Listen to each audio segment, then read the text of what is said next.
कहते हैं मिल जाएगी मंजिल भटकते भटकते, गुमराह तो वो हैं जो घर से निकले ही नहीं।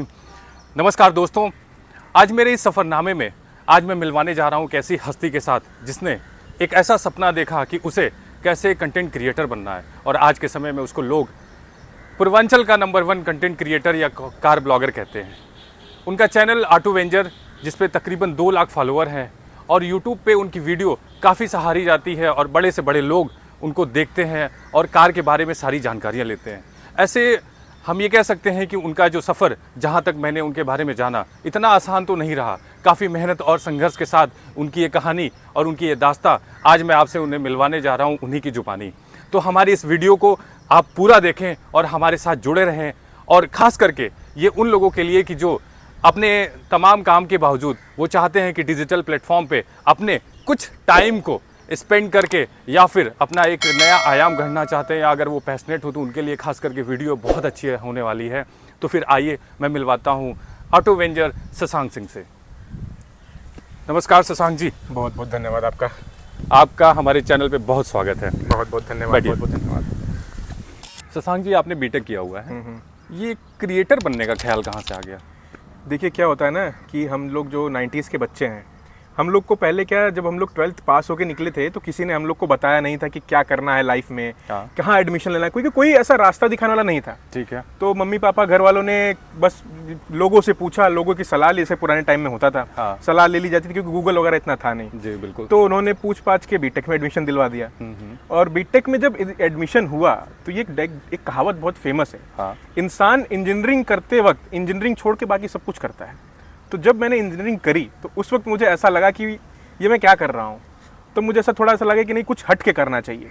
तो जो भी इंजीनियर होते हैं, आप देखिए कि आपको इंजीनियर बैंकिंग सेक्टर में मिल जाएंगे, आपको साइंटिस्ट मिल जाएंगे, आपको न्यूज़ रिपोर्टर मिल जाएंगे, आपको हमारे जैसे क्रिएटर मिल जाएंगे। तो इंजीनियरिंग छोड़ के इंजीनियरिंग के टाइम में सब कुछ इंजीनियरिंग का मैंने देखा है कि वो अपनी इंजीनियरिंग छोड़ के दुनिया के सारे काम कर लेता है। जी जी बिल्कुल। और इसमें बात आप यूपीएससी की कर लें, या फिर किसी भी मल्टीटास्किंग की बात कर लें, तो सबसे पहले वहाँ बीटेक के बंदे दिखाई देते हैं। एकदम। तो ये तो मैं मानता हूँ। लेकिन शशांक जी, थोड़ा सा मैं अपने दर्शकों को ये बताना चाहता हूँ कि आप आते कहाँ से हैं और क्या आपकी शुरुआत रही। थोड़ा सा आप अपने बारे में बता दें ताकि हमारे जो दर्शक हैं वो इस चीज़ को देखें और उनको थोड़ी आसानी हो आपको समझने में। देखिए, जैसे कि क्या है कि मैं उत्तर प्रदेश के जौनपुर ज़िले से बिलोंग करता हूँ। वहाँ एक क्षेत्र पड़ता है डोभी। डोभी में एक गांव है बोरसर खुर्द, मैं वहीं से आता हूँ। और जैसा कि भाई ने पहले बता दिया कि मेरा इंस्टाग्राम और यूट्यूब दोनों पे ऑटो वेंजर के नाम से पेज है। स्पेलिंग भी मैं मेंशन कर देता हूँ, बहुत लोग गलत करते हैं। AUTOVENGER, ये है मेरे चैनल का नाम। शशांक जी, सबसे खास बात ये होती है ना कि आजकल की जो यूथ जनरेशन है, आप भी जानते हैं और हम भी जानते हैं, और देश का ये कहीं ना कहीं सच्चाई है, क्योंकि अभी ILO, इंडियन लेबर ऑर्गेनाइजेशन की एक रिपोर्ट आई है जिसमें 83% युवा जो हैं, जो 30 ईयर से बिलो हैं, वो नौकरी को लेके, अपने रोजगार को लेके बहुत परेशान है। तो आपका ये जो प्लेटफॉर्म है, या कह सकता हूँ डिजिटल का ये जो प्लेटफॉर्म है, ये कितना किसी के जीवन से किफ़ायती हो सकता है? इंसान इस पे अपना समय देके कहाँ तक पहुँच सकता है? इसकी क्या लिमिटेशंस है? देखिए, इस सवाल का जवाब अगर मैं ना भी दूं तो भी पब्लिक को पता चल जाएगा, क्योंकि डिजिटल प्लेटफॉर्म पे बहुत बड़े बड़े क्रिएटर्स हैं।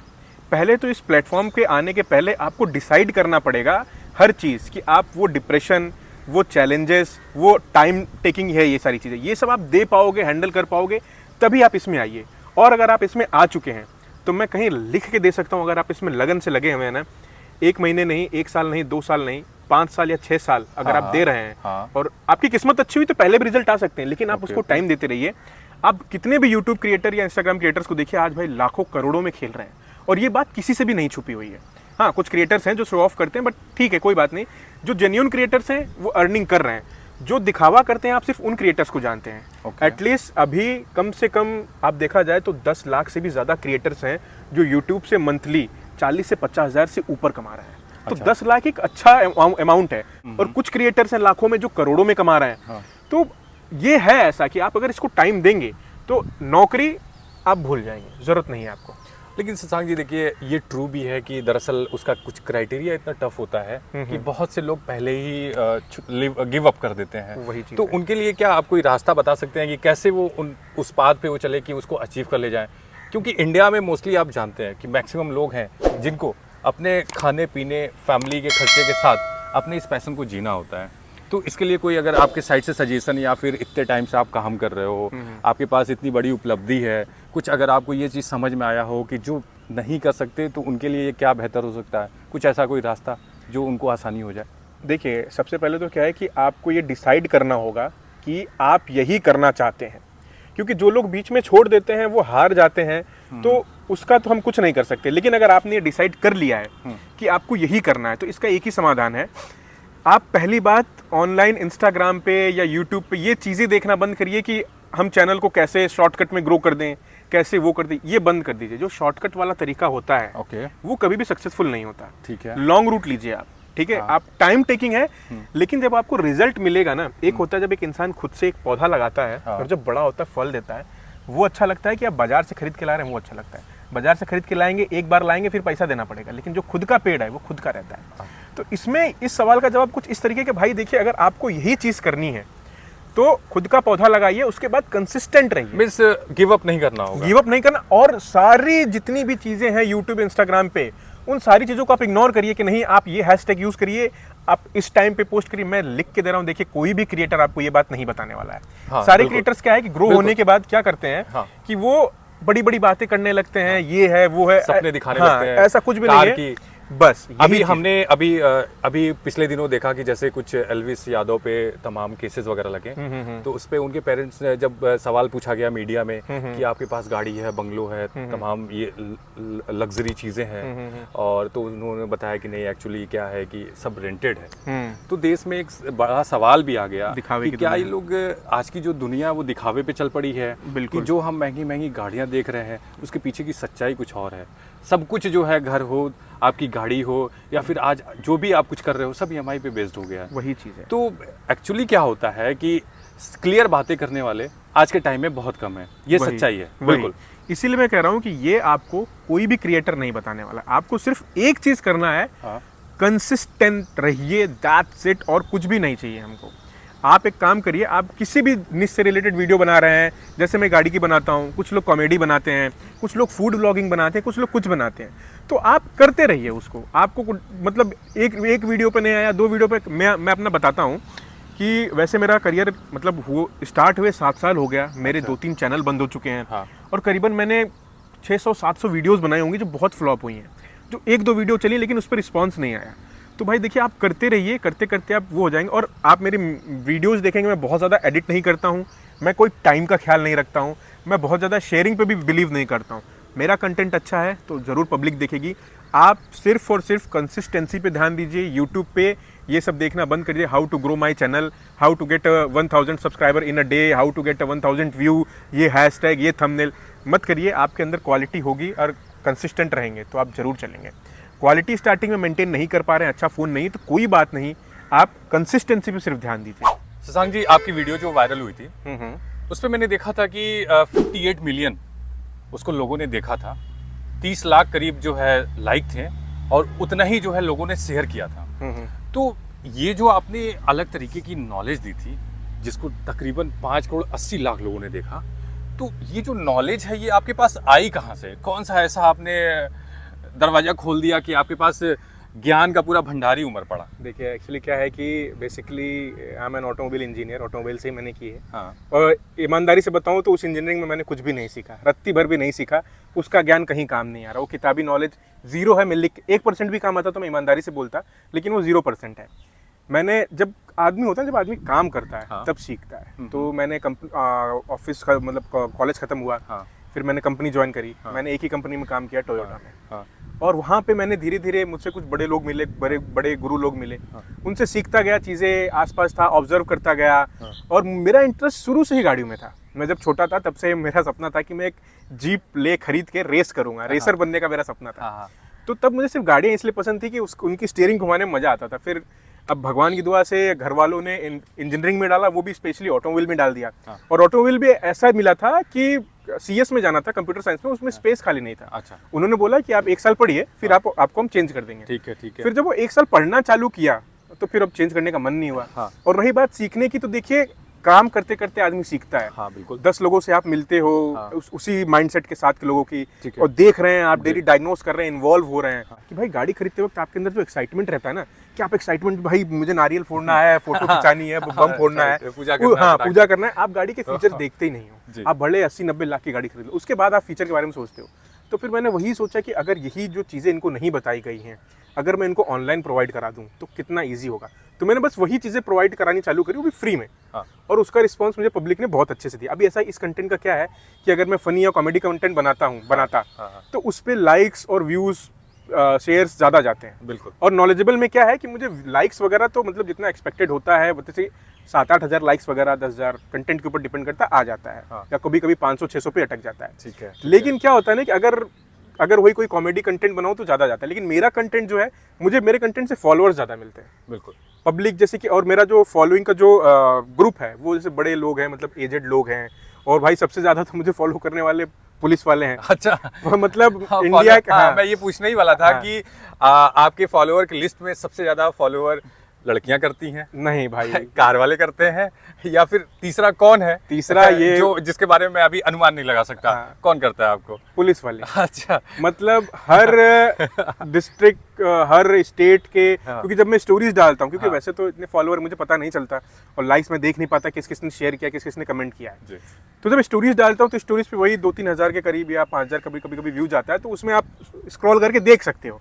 तो लाइक्स आए रहते, तो मैक्सिमम देखता हूँ कि भाई कॉप्स जो हैं, पुलिस वाले, कोई एसआई है, कोई किसी लेवल का अधिकारी है, तो सबने वर्दी में फोटो डाल रखी, तो हम डालने से पहले सोचते भी हैं। तो मतलब ये कह सकते हैं कि आपने पुलिस वालों को ज्यादा डरा रखा है। अरे डरा नहीं रखा है, वो हमको फॉलो करते हैं, हम ग्लैड हैं कि आप हमको फॉलो कर रहे हैं, और मतलब देख के एक प्राउड फील होता है कि भाई बहुत अच्छी एक बात। सरकारी कर्मचारी हैं, एक अधिकारी, एक डिपार्टमेंट के लोग, जी। और लोग फॉलो करते हैं, तो काफी अच्छा लगता है ये सारी चीजें देख के। खास करके इंडिया में लोग फैमिली कार को ज्यादा प्रीफर करते हैं, लेकिन बात अगर हम इंस्टाग्राम की करें तो वहां पे सबसे ज्यादा हम थार देखते हैं, और उसके बाद दूसरे नंबर पे आजकल, या फिर सबसे ज्यादा तो थार तो देखते ही हैं, क्योंकि थार एक ऐसी गाड़ी है जो मैक्सिमम मिडिल क्लास के लोग खरीद लेते हैं आराम से। या फिर अगर उससे भी ऊपर की बात करें तो आजकल डिफेंडर बड़ी हाईलाइट है। बहुत ज्यादा। तो मुझे आपसे ये समझना है कि जो फैमिली वाला बंदा है वो अपनी फैमिली को कैसे एडजस्ट करे इन कारों में, क्योंकि थार का मतलब तो पहाड़ हो गया, थार का मतलब भौकाल हो गया, खास करके यूपी में या फिर इंडिया में, और आप तो पूर्वांचल से बिलोंग भी करते हैं।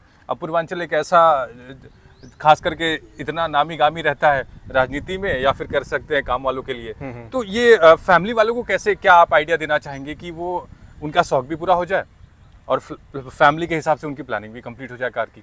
देखिए, जैसे कि अगर आजकल जैसे भौकाल बहुत चल रहा है, हाँ। उत्तर प्रदेश का तो खास तौर पे, बाहर भी चल रहा है। उत्तर प्रदेश में है भौकाल का सबसे पहला नाम है कि आपकी गाड़ी ही ब्लैक कलर की होनी चाहिए। अच्छा, हाँ। ब्लैक कलर की गाड़ी है, कोई बिल्कुल, सी भी है, बिल्कुल। छोटी गाड़ी भी है, आजकल लोग स्विफ्ट भी ब्लैक लेके चल रहे हैं, तो उसमें भौकाल दिखा रहे हैं कि ब्लैक कलर की गाड़ी है, तो हाँ, ब्लैक तो भाई देखिए, अगर आपको भौकाल भी दिखाना है और आपको फैमिली कार भी चाहिए और आपका शौक भी पूरा हो जाए, ठीक है, तो अब मैं सजेस्ट करूंगा, देखिए थार लेने का कोई मतलब नहीं है। अगर आप सिर्फ, आपकी छोटी फैमिली 2-3 बंदे हैं, 4 बंदे तक के लिए ठीक है, लेकिन अगर 5वां बंदा भी है तो थार आपके लिए सही नहीं है, क्योंकि फैमिली कार नहीं, क्योंकि घर का कभी कुछ काम पड़ेगा तो बहुत सामान कहाँ रखोगे आप। और रही बात डिफेंडर की, फॉर्च्यूनर की, तो ओवर बजट गाड़ियाँ हैं भाई। फॉर्च्यूनर आप 50 लाख रुपए लगाओगे नहीं, अगर आप मिडिल क्लास से हो। अपर मिडिल क्लास का बंदा भी 50 लाख नहीं लगाएगा, और डिफेंडर तो 80-90 लाख, करोड़ों तक के उसके मॉडल जाते हैं, आराम से चले जाते हैं। तो मेरे नज़र में अगर आप अपर मिडिल क्लास के बंदे हो या मिडिल क्लास के बंदे हो, तो एक गाड़ी है, आती है भाई महिंद्रा की बोलेरो नियो। अच्छा, बोलेरो नियो। ब्लैक कलर, आप ब्लैक कलर में, आपको ब्लैक कलर मिल गया, आपको स्पेस मिल गया, एसयूवी मिल गई, और प्राइस रेंज भी, मतलब वो आपको 11-12 लाख में, मतलब सारे आपके शौक, वो सारे शौक 10 लाख में वो पूरा करा देती है। 10-12 लाख में वो गाड़ी आपके सारे शौक। ये कोई मार्केटिंग स्टंट नहीं है, मैंने खुद चलाई हुई है, मैं इतनी गाड़ी चलाता रहता हूँ, देखता रहता हूँ, तो मुझे पता है। तो मैं भाई पर्सनल एक्सपीरियंस बता रहा हूँ, अगर आपको एक गाड़ी चाहिए फैमिली के साथ, भौकाल भी पूरा करना है, 12 लाख के बजट में आपको ब्लैक गाड़ी, 7 सीटर, सारे, इवन उसका एवरेज भी बहुत अच्छा है, मतलब 16-17 का एवरेज देती है वो गाड़ी, तो आप उस गाड़ी के साथ जा सकते हैं। ठीक है। कंटेंट क्रिएटर होते हुए, कार ब्लॉगर होते हुए, आपकी फेवरेट गाड़ी कौन सी है? देखिए, हमारी फेवरेट गाड़ी तो देखिए ऐसा है कि हमको तो हर गाड़ी पसंद आ जाती है, वैगनार को छोड़ के। अच्छा, वैगनार को छोड़ के। अच्छा, तो हर गाड़ी हमें पसंद है।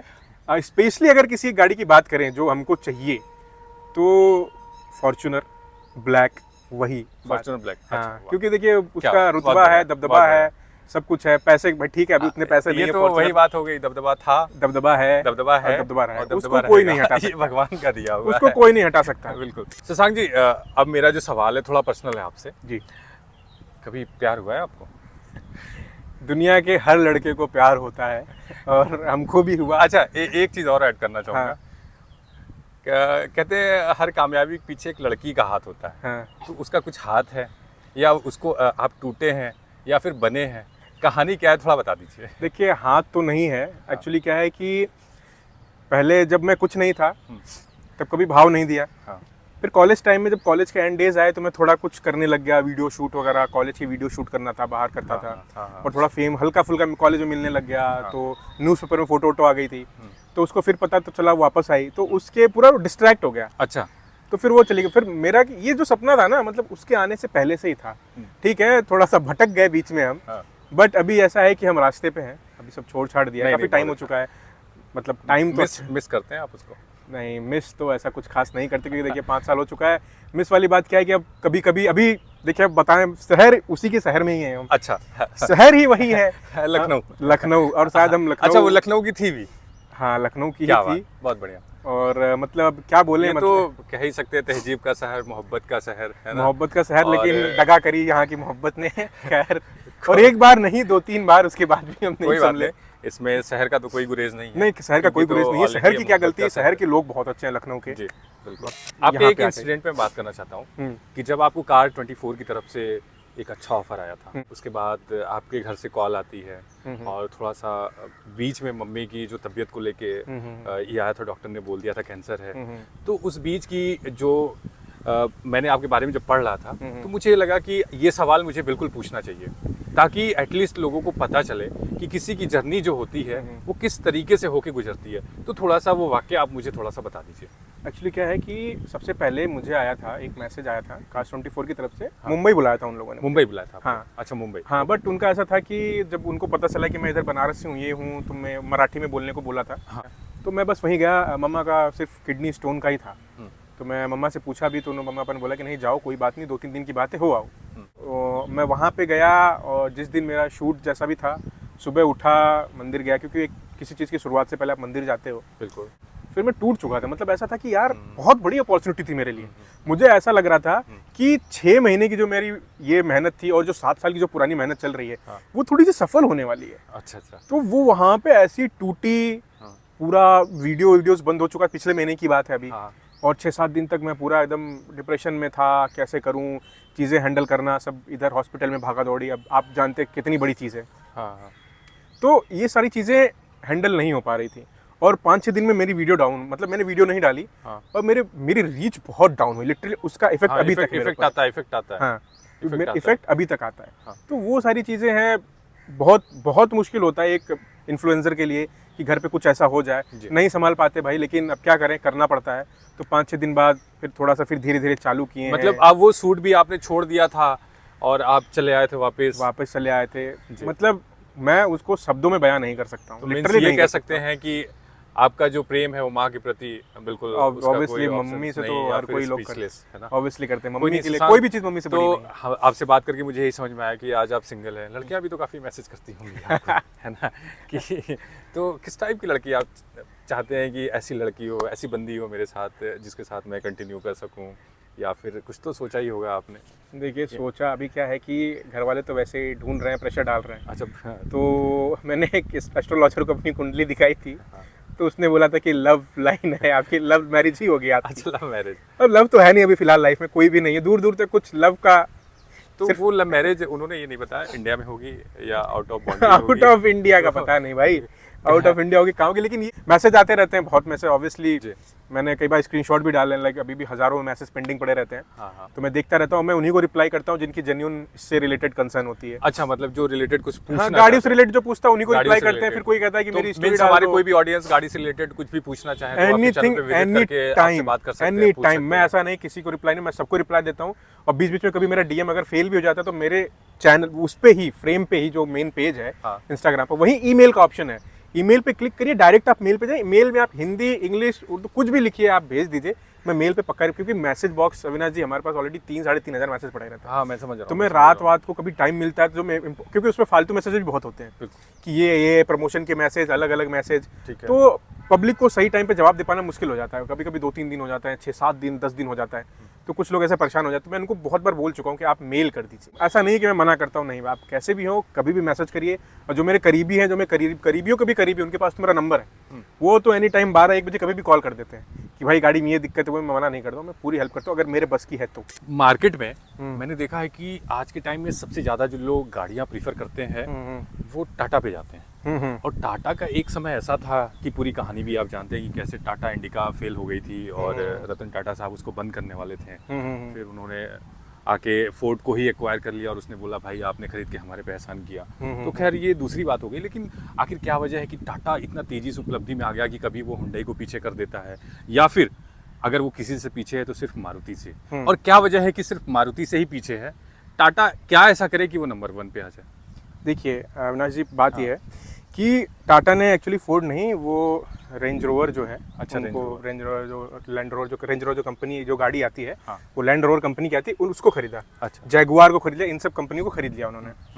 अब क्या हुआ कि उसके जो डिजाइनर्स थे, उनके डिजाइनर्स ने देखा टाटा के पास कि भाई इनके पास इनका इंजन भी अच्छा है, ठीक है, इनका सब कुछ, इनके पास मटेरियल भी अच्छा है, इंडियन मटेरियल यूज कर रहे हैं, मजबूत यूज कर रहे हैं, सब कुछ अच्छा यूज कर रहे हैं। सिर्फ दिक्कत थी डिजाइन में।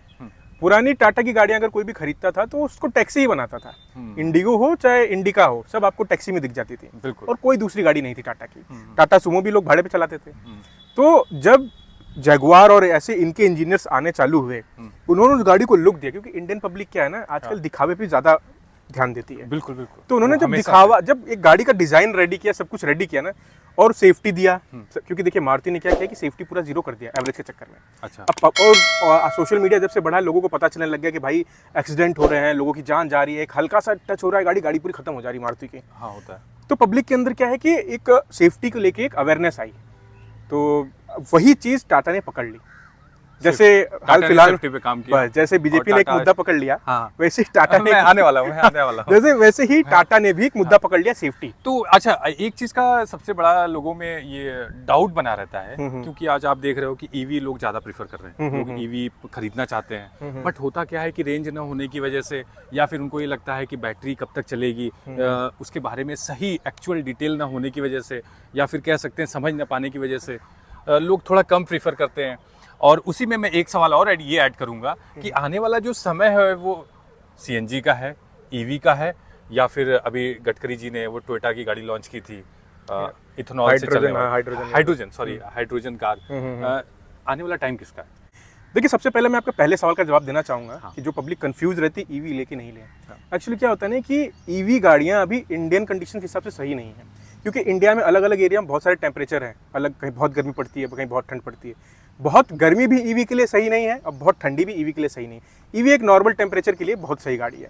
अब इंडिया में आप बहुत जगह केसेस देखेंगे, 4 व्हीलर हो चाहे 2 व्हीलर, खड़ी गाड़ी में आग लग जा रही है, ठीक है। और कंपनी जितना क्लेम करती है, अगर कंपनी क्लेम कर रही है कि भाई आप एक बार इसको चार्ज करेंगे 8 घंटे में तो 350-400 किलोमीटर, भाई इंडिया के जो लोग हैं उनका जो ड्राइविंग पैटर्न है वो वैसा नहीं है कि वो भाई एकदम ईजिली हौले हौले गाड़ी चलाएंगे 400 का। कंपनी अगर आपको 400 बोल रही है तो आप मान के चलिए आप उससे 300 ही निकाल पाएंगे, उससे ऊपर नहीं निकाल पाएंगे। इतने का फर्क है, इतना बहुत फर्क पड़ जाता है जी। और अब एक्चुअली क्या है ना कि अब दूसरी बात कि ईवी का एवरेज का तो बात हो गई। दूसरी चीज, आने वाला टाइम किसका? आने वाला टाइम है हाइब्रिड का। हाइब्रिड एक्चुअली टोयोटा की रिसर्च है कि आपकी एक ईवी गाड़ी बनाने में जितना स्पेंड होता है, उस एक ईवी गाड़ी के बदले आप चाहे 50 से 100 हाइब्रिड गाड़ियां बना सकते हैं उतने ही लागत में। ओके। तो हाइब्रिड में क्या होता है कि आपकी बैटरी भी होगी, आपका फ्यूल भी होगा, दोनों ऑप्शन आपको उसमें मिल जाएगा। ये तो बहुत अच्छा। अब ईवी में क्या सिर्फ आपको बैटरी मिल रही है, हाइब्रिड में आप चाहे फ्यूल भी यूज कर सकते हो। तो सब कुछ देखिए एवरेज आपके ड्राइविंग पैटर्न में डिपेंड करता है। बट आने वाला टाइम जो है, कंपनियां यही कहती हैं कि हाइब्रिड का ही है। ईवी इंडिया में इतनी जल्दी सक्सेस नहीं होने वाला है। गडकरी जी बहुत कोशिश कर रहे हैं और उन्होंने हाइड्रोजन पे चलने वाली गाड़ी बनाई है, उसमें भी टाइम लगने वाला है। आप मान लीजिए कम से कम ईवी को सक्सेस होने में इंडिया में कम से कम 10-15 साल लगेगा। ईवी इतनी जल्दी सक्सेस नहीं होने वाली है। मेरा आपसे आखिरी सवाल, मेरा सवाल ये है कि आजकल चुनाव का टाइम चल रहा है, चुनाव का दौर है, तो आपकी जो फेवरेट गाड़ी है जिसके बारे में आप सोचते हैं, ब्लैक फॉर्च्यूनर, तो उसकी सीट पे किसको बिठा के घुमाना पसंद करेंगे आप? कौन सा ऐसा नेता है जिसे आप बहुत पसंद करते हैं? कौन सा ऐसा नेता है तो भाई देखिए हमारे योगी जी। अच्छा, योगी जी। हाँ, सिर्फ स्पेशली योगी जी और कोई नहीं, हमारा कोई पसंद नहीं। योगी जी को ही हम चाहेंगे कि जैसे वो फॉर्च्यूनर में चलते भी हैं, हाँ। सिर्फ एक भगवा गमछा लगाएंगे अपनी गाड़ी में, उनकी सीट पे उनको बैठाना चाहेंगे। क्योंकि भाई देखिए योगी जी ने बहुत बदलाव ला दिया हमारे यूपी में। अच्छा। तो हम चाहेंगे कि भाई योगी जी, वो उनको फॉर्च्यूनर पसंद है, फॉर्च्यूनर में घूमते हैं वो, तो हमारी फॉर्च्यूनर में वही बैठे, यही हमको चाहिए। अच्छा, आप योगी जी को पसंद करते हैं। बिल्कुल। ठीक है शशांक जी, बहुत बहुत धन्यवाद हमसे मिलके हमारे चैनल पे आने के लिए। धन्यवाद आपको सर। बहुत धन्यवाद। धन्यवाद धन्यवाद अविनाश जी। तो ये थे हमारे साथ ऑटोवेंजर से शशांक सिंह, जिसमें हमने अपने इस सफ़रनामे में उनसे बात की, उनसे तमाम क्वेश्चंस भी किए कि कैसे कोई क्रिएटर बन सकता है, या फिर गाड़ियों की भी जो कंप्लीट जानकारी हमने उनसे बात की। और ख़ास करके हमने ये भी देखा कि किसी की भी जो लाइफ होती है या फिर उसका जो सपना होता है अपने उस प्लेटफॉर्म पे पहुंचने तक या फिर उसको अचीव करने तक कितनी मेहनत होती है, ये सारी चीज़ें शशांक जी ने हमें बखूबी से बताया। तो सफ़रनामे के बहुत जल्द हम दूसरी हस्ती से मिलेंगे और आपसे मिलवाएंगे, ताकि मैक्सिमम हमारा ये टारगेट होता है कि ज़्यादा से ज़्यादा आपकी प्रॉब्लम को हम सॉल्व कर सकें। बहुत धन्यवाद।